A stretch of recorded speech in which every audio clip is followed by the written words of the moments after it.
الشيطان الرجيم. بسم الله الرحمن الرحيم.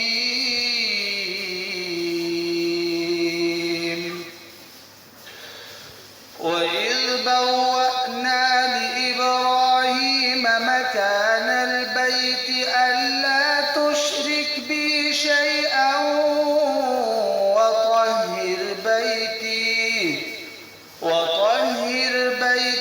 للطائفين والقائمين والركع السجود. وأذن في الناس بالحج يأتوك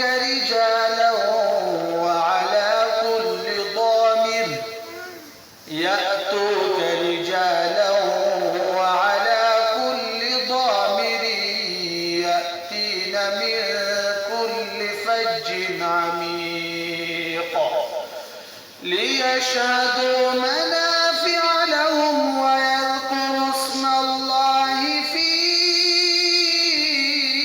أيام معلومات على ما رزقهم من بهيمة الأنعام.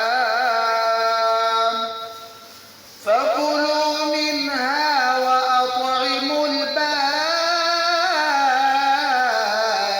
الفقير ثم ليقضوا تفثهم وليوفوا نذورهم وليطوفوا بالبيت العتيق.